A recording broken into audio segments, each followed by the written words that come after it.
Nama saya Wajib, umur 52 tahun. Harapan saya dengan menanam jambu, warga desa kami supaya lebih maju dan lebih sejahtera.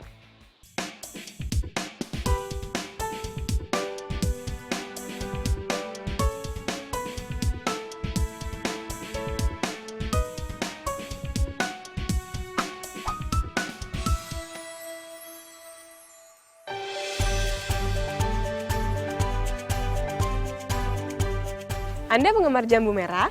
Ya, jambu merah adalah salah satu buah populer yang banyak dicari, terutama bagi mereka yang terkena penyakit demam berdarah. Nah, di Kecamatan Ngargoyoso, Karanganyar, seorang bapak tidak hanya mampu membantu mensejahterakan warganya dengan jambu merah, tapi juga mampu mengubah wajah desanya menjadi sentra jambu merah yang patut diperhitungkan.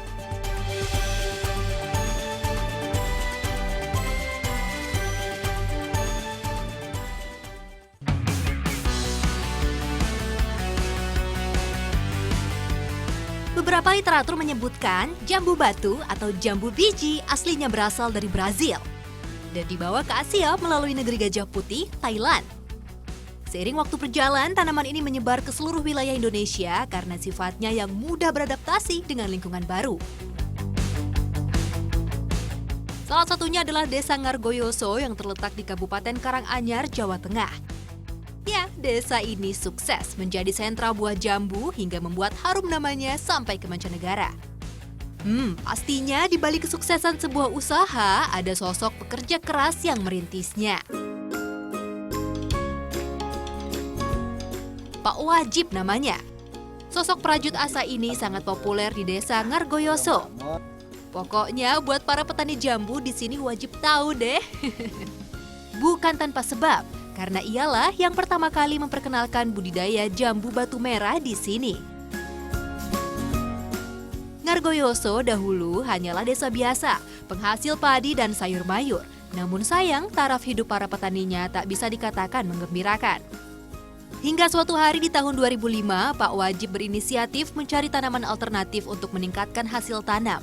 Pilihan pun jatuh pada jambu merah. Untuk uji coba, Pak Wajib menanam 3 batang pohon jambu di kebun yang ada di belakang rumahnya.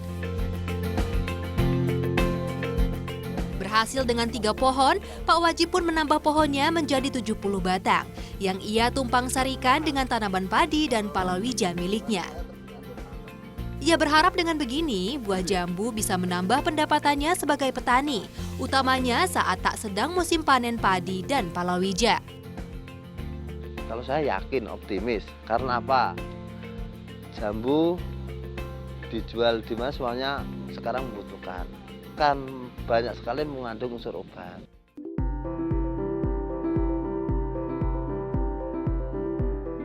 Gerakan Pak Wajib rupanya belum dapat dipahami oleh warga sekitar. Ia pun kerap mendapat ejekan dan cemoohan lantaran menanam buah bernama Latin Psidium guajava ini. Karena dulu jambu kan cuma ada di pagar-pagar yang tidak dirawat, jambu liar. Kurang dari 1 tahun, Pak Wajib sudah bisa merasakan manisnya hasil dari bertani jambu. Ia pun makin percaya diri untuk mengajak petani lainnya ikut menanam jambu.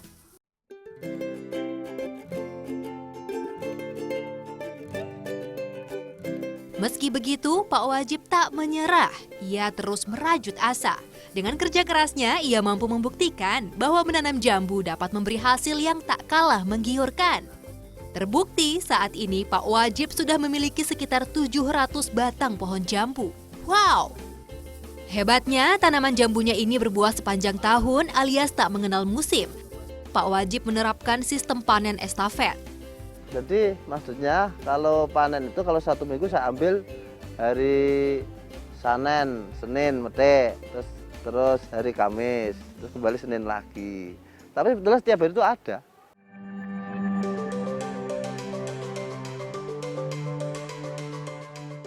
Yang 700 batang itu baru punya Pak Wajib, belum lagi tanaman jambu milik anggota kelompok tani yang ia bina. Kalau kelompok, dari kelompok tani binaan saya itu ada 16 orang. Itu per orang, per anggota itu nanam sekitar 100, 150 dan 200. Terus sekarang sudah tergabung di asosiasi. Yang mengambil lebih dari sini, sudah terbatas sini, di awal dari sini, itu sudah ribuan petani. Karena banyaknya jumlah petani yang menanam jambu merah di Ngargoyoso ini, daerah ini pun dinobatkan sebagai desa agrowisata jambu merah. Di tempat ini, siapapun bisa datang untuk wisata petik buah, belajar budidaya, hingga belajar membuat aneka olahan dari buah yang kaya vitamin C ini. Ya Pak. Seperti saya nih, saya lagi belajar caranya panen jambu merah langsung dari pakarnya. Yuk ikutan! Ini nama jambunya apa nih Pak? Varietas jambu merah Ngargoyoso Mbak ini Mbak. Kalau untuk keunggulannya sendiri dibandingkan dengan jambu-jambu lainnya apa Pak? Ya karena perawatannya mudah, terus hasilnya menjanjikan, terus banyak sekali mengandung unsur obatnya.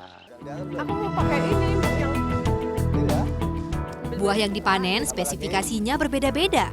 Untuk pasar tradisional dalam kota, dipanen buah yang sudah matang dan siap makan. Kalau untuk supermarket dan toko buah, dipilih yang besar tapi belum terlalu matang. Kalau untuk pengiriman luar kota, yang lebih muda lagi. Tapi meski masih muda, jambu merah Ngargoyoso juga punya keunggulan yaitu dari ukurannya. Kalau jambu biasanya berukuran maksimal 300 gram, jambu dari Ngargoyoso ini beratnya bisa setengah kilo per buah. wah, Makan satu saja dijamin kenyang. Masa sih? Saya sendiri pun belum percaya kalau belum mencoba. ini lebih merah Pak. Gimana nih Pak? Sama ininya Pak? Iya, nggak apa-apa. Gimana Mbak? Manis. Oh manis. Rasanya manis banget, terus legit dan renyah Pak di. Wow. Iya, ya, seperti itu. Keunggulannya seperti itu.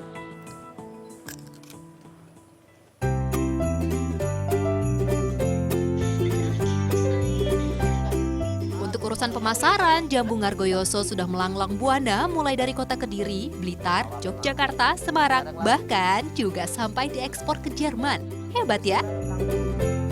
Meski begitu, awal-awal mulai menanam dulu, Pak Wajib pernah memiliki pengalaman susah payah dalam memasarkan jambu merah ini. Maklum saja, di sekitarnya jambu ini tak terlalu banyak peminatnya. Saya pasarkan ke pasar Sragen. Tuh, sulit apa punya jambu. Nah, dikira saya nggak nanam jambu. Akhirnya di situ terus saya kirim terus. Saya kasih di penting saya titip buah dulu. Dan saya membangun pasar yang lainnya itu saya titipi dulu. Akhirnya kurang tahu jambu, akhirnya pada jualan jambu dan pesen jambu.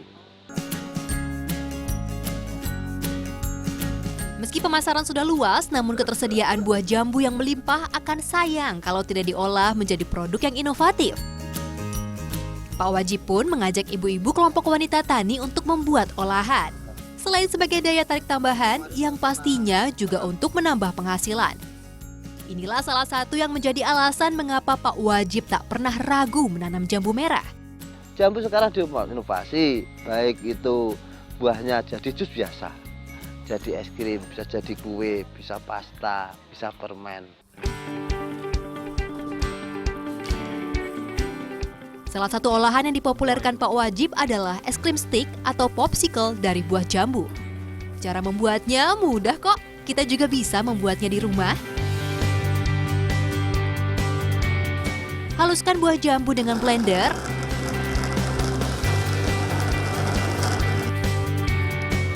Saring agar biji yang masih utuh tidak tercampur. Masak air gula. Tambahkan garam sebagai perasa, juga tepung kanji. Aduk-aduk hingga kental. Setelah itu, masukkan jus jambu yang sudah disaring tadi, aduk sampai rata dan tak ada yang menggumpal. Tambahkan juga susu kental manis. Sekarang saatnya mencetak.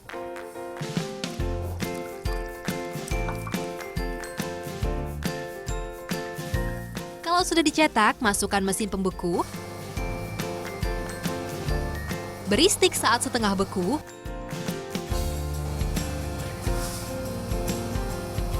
angkat kalau sudah beku sepenuhnya. Untuk mengeluarkan es krim dari cetakan, rendam sebentar dalam bak berisi air. Baru deh dikeluarkan untuk kemudian dikemas. Satu batang popsicle ini harganya hanya Rp2.000, murah bukan? Bukan cuma murah, tapi juga lezat. Selain itu juga baik untuk tubuh, karena mengandung manfaat jambu asli dan tanpa bahan pewarna serta pengawet kimia. Gak khawatir deh dimakan sering-sering, apalagi saat sedang panas terik. Anak-anak pasti suka, saya saja suka. Saya cicip ya, Bu.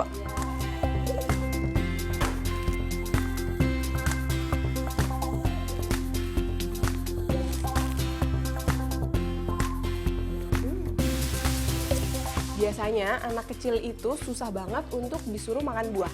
Tapi kalau udah dibuat es krim kayak gini, siapa bisa nolak?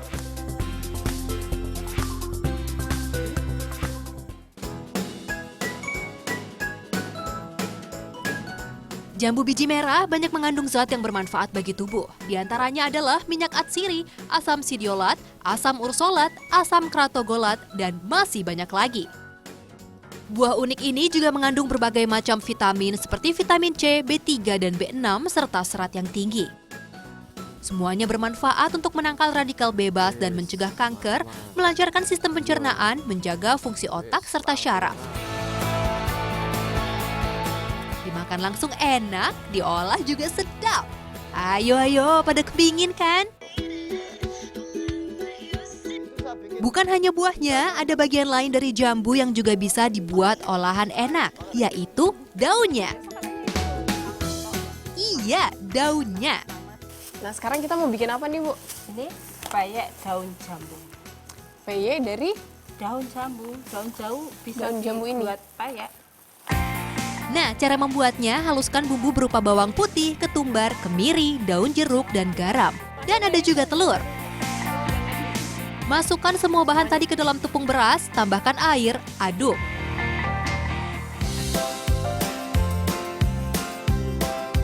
kalau nggak ada telur tadi mau. Daun jambu yang sudah direndam panas, lalu dicelupkan ke dalam adonan dan digoreng hingga garing. Sejak dulu, daun jambu banyak dikonsumsi masyarakat kita karena memang daun jambu mengandung beberapa bahan aktif. Di antaranya asam guajaverin, asam oleanolat, asam sidoklat, tanin, minyak lemak, dan vitamin yang dipercaya mampu menurunkan kolesterol, mengobati demam berdarah, dan menyembuhkan diare.